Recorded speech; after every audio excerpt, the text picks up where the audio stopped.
ఇప్పుడు ఇక్కడ నాకు అర్థం అవ్వాల్సింది, క్రొత్తగా జన్మించాల్సిన అవసరం ఏముంది నాకు అని అంటే, ఈ 3 పాపాల చేత ప్రతి ఒక్క వ్యక్తి కూడా బంధించబడ్డాడు. కాబట్టి నేను పాపిని కదా, నేను పాపిని అనే గ్రహింపు మనందరికీ రావాలి, ప్రతి ఒక్క వ్యక్తికి రావాలి.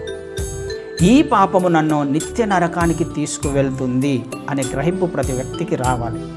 ఇది నన్ను యుగయుగములు కాలిపోయేలా చేస్తుంది. నా ఆలోచనల ద్వారా, నా క్రియల ద్వారా, నా తలంపుల ద్వారా నేను ఇవ్వవలసిన స్థానాన్ని దేవునికి ఇవ్వకపోవడం వలన నేను నరకానికి వెళ్తాను కదా. పరలోక రాజ్యానికి మలినమున్న వ్యక్తి ఏ విధంగా వెళ్ళగలడు? ఖచ్చితంగా వెళ్ళలేడు.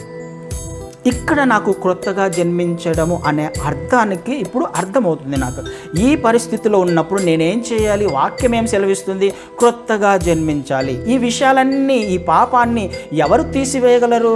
ఏ అధికారము తీసివేయగలదు? ఏ ధనము ఆ పాపాలను, ఈ 3 పాపాలను కడిగివేయగలదా? ఏ డాక్టర్ అయినా కానీ దీనిని స్వస్థపరచగలడా? ఏ ధనము, లేకపోతే ఏ బలము, ఏ కీర్తి, ఏ ప్రతిష్ట, ఈ లోకంలోని ఏ బలగము ఈ పాపము నుంచి మనల్ని విడిపించగలదు? ఎవరికి సాధ్యమవుతుందండి? అసాధ్యమేగా. ఇక్కడ క్రీస్తు వారు మనకు అవసరము కదండి.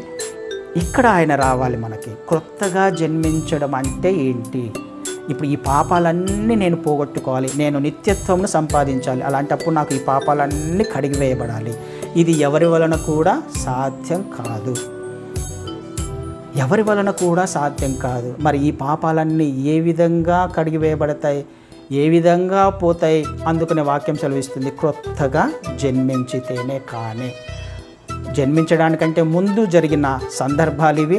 జన్మించి నేను చేయాల్సింది ఈ 3 పాపాలను కడిగి వేసుకోవాలి. ఫస్ట్ నేను పరిశుద్ధునిగా మార్చబడాలి ఫస్ట్. అందుకనే మొట్టమొదటిగా నేనేంటో గ్రహించాలి, మన స్థితి ఏంటో గ్రహించాలి. మన స్థితి గ్రహించినప్పుడు నాకు అప్పుడు క్రీస్తు వారు అర్థమవుతారు.